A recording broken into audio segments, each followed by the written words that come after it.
بسم اللہ الرحمن الرحیم۔ السلام علیکم خواتین و حضرات، جیسا کہ آپ کے علم میں ہے کہ اپنے اس چینل کے تھرو ہماری کوشش ہوتی ہے کہ آپ تک کچھ نہ کچھ انفارمیٹیو ضرور پہنچاتے رہا کریں، کچھ نہ کچھ ایسی چیز آپ تک پہنچاتے رہا کریں جو آپ کی زندگیاں بدلیں، آپ کو کچھ نہ کچھ ہم سے سیکھنے کا موقع ملتا رہے۔ چنانچہ ہر بار ہماری سب سے پہلی درخواست یہی ہوتی ہے کہ آپ ریڈ سبسکرپشن بٹن پر کلک کرنا مت بھولیں اور پھر اس کے بعد بیل آئیکن کو پریس کر دیں تاکہ آپ کو آنے والی ہر ویڈیو کا نوٹیفیکیشن وصول ہوتا رہے۔ حسن بصری کا دور ہے۔ آپ کی ایک شاگرد جو باقاعدہ آپ کا درس سننے کے لیے آیا کرتی تھی، اس کا ایک بیٹا تھا، خاوند کا اچھا کاروبار تھا، یہ نیک عورت تھی، عبادت گزار تھی، باقاعدہ درس سنتی تھی اور نیکی پر زندگی گزارتی تھی۔ اس بیچاری کی جوانی میں خاوند چل بسا۔ اس نے اپنے دل میں سوچا کہ ایک ہی بیٹا ہے، اگر میں دوسرا نکاح کر لوں گی تو مجھے خاوند مل جائے گا، مگر بچے کی زندگی برباد ہو جائے گی، پتہ نہیں وہ اس کے ساتھ کیا سلوک کرے گا۔ اب وہ جوان ہونے کے قریب ہے، یہی میرا سہارا ہے، لہٰذا یہ سوچ کر ماں نے جذبات کی قربانی دی۔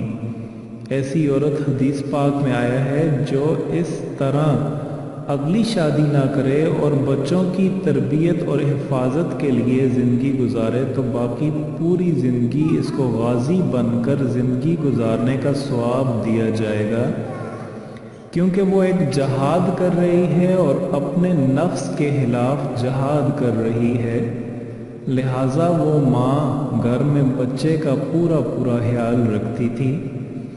لیکن یہ بچہ جب گھر سے باہر نکل جاتا تو ماں نگرانی نہ ہو پاتی اور اس کے پاس مال کی بھی کمی تھی، اٹھتی جوانی تھی اور یہ اٹھتی جوانی کا کلف فام کی طرح ہوتی ہے جس کا ہر نشہ مریض کو سونگھا تو پتہ نہیں چلتا دن کب ڈوب جاتا ہے۔ یہ جوانی بھی اسی طرح ہوتی ہے، دیوانی، مستانی، شہوانی، کچھ پتہ نہیں ہوتا اس نوجوانوں کو کیا ہو گیا، اپنے جذبات میں لگے ہوتے ہیں۔ اسی طرح بچہ بری صحبت میں گرفتار ہو گیا، شباب اور شراب کے کاموں میں مصروف ہو گیا، ماں برابر سمجھاتی رہی لیکن بچے پر کچھ اثر نہ ہوتا رہا۔ وہ ان کو حسن بصری کے پاس لے کر آتی، حضرت بھی ان کو کئی گھنٹے سمجھاتے لیکن اس نیکی کی طرف دھیان ہی نہیں تھا۔ کبھی کبھی ماں کو ملنے آتا، ماں پھر سمجھاتی، پھر اس کو حضرت کے پاس لے جاتی، حضرت بھی سمجھاتے، دعائیں بھی کرتے، مگر اس کے کان پر جوں تک نہ رینگتی، حتیٰ کہ حضرت کے دل میں یہ بات آئی شاید اس کے دل پر مہر لگ گئی ہے۔ کبھی کبھی اللہ مہر جبریت لگا دیتا ہے، دلوں کو پتھر سے بھی زیادہ سخت کر دیتا ہے، لہٰذا حضرت کے دل پر بھی یہ بات آئی شاید اس کا دل پتھر بن گیا ہوگا، مہر لگ گئی ہوگی۔ ماں تو بہرحال ماں ہوتی ہے، ماں یہ سب کچھ کہاں دیکھ سکتی ہے،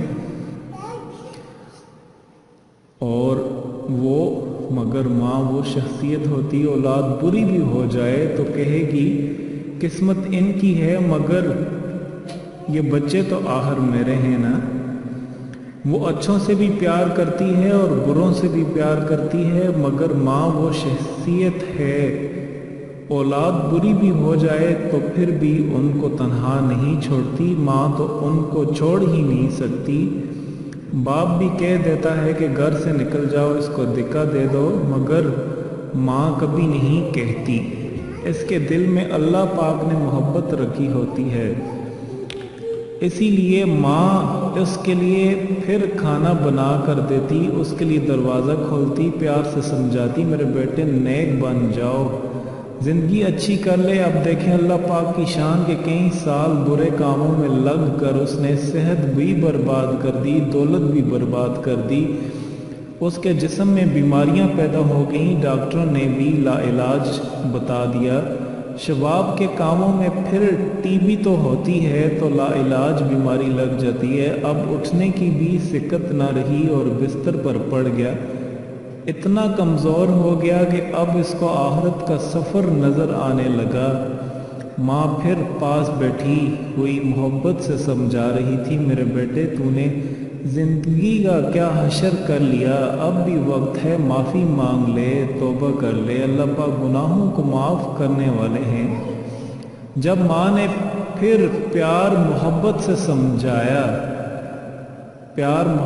समझाया फिर इसके दिल पर कुछ असर हुआ। कहने लगा, माँ मैं कैसे तौबा कर लूँ? अम्मी आप ऐसा करें कि खुद ही हसन बसरी के पास जाएं और हज़रत को बुला कर ले जाएं। माँ ने कहा, ठीक है बेटा, मैं हज़रत के पास जाती हूँ। बच्चे ने कहा, अम्मी अगर आपके आने में दुनिया से रुखसत हो गया तो अम्मी हसन बसरी से कहना मेरी नमाज जनाजा भी वहीं पे पढ़ाएं। माँ हसन बसरी के पास गई। हज़रत खाने से फारग हुए, थके हुए थे, दर्स भी देना था इसलिए कलूला के लिए लेटना चाह रहे थे। माँ ने दरवाज़ा खटखटाया, पूछा कौन? हज़रत मैं आपकी शागिर्दा हूँ, मेरा बच्चा आखिरी हालत में है, वो तौबा करना चाहता है, आप घर तशरीफ़ ले जाएं और मेरे बच्चे को तौबा करवा दें। हज़रत ने सोचा फिर इसको धोखा दे रहा होगा, फिर वो इसका वक़्त ज़ाया कर रहा होगा। कई साल गुजर गए, अब तो बात का असर ही नहीं होता, अब क्या करे? कहने लगी, अपना वक़्त ज़ाया मत करो। माँ ने कहा, हज़रत उसने तो यही कहा है कि अगर मेरा इंतकाल हो जाए मेरी नमाज जनाजा हसन बसरी पढ़ाएं। हज़रत ने कहा, उसकी नमाज जनाजा नहीं पढ़ाऊँगा, उसने कभी नमाज ही नहीं पढ़ी। और कुछ हजरात थे इस उम्मत में जो बेनमाजी की नमाज जनाजा नहीं पढ़ा करते थे। वो कहते कि इमाम आज़म पर अल्लाह ताला ने रहमतें बरसाईं, उन्होंने गुंजाइश रखी, आपने फरमाया कि उसने काफरों वाला काम किया मगर कुफर का इतलाक उस पर नहीं होता। तो हज़रत हसन बसरी ने फरमाया, उसने कभी नमाज जनाजा नहीं पढ़ी, लिहाजा मैं नमाज भी नहीं पढ़ाऊँगा और ना ही पढ़ूँगा। अब वो शागिर्दा थी, चुपके से उठी, दिल एक तरफ, बेटा बीमार दूसरी तरफ, हज़रत का इनकार उसके गम को दो गुना कर गया।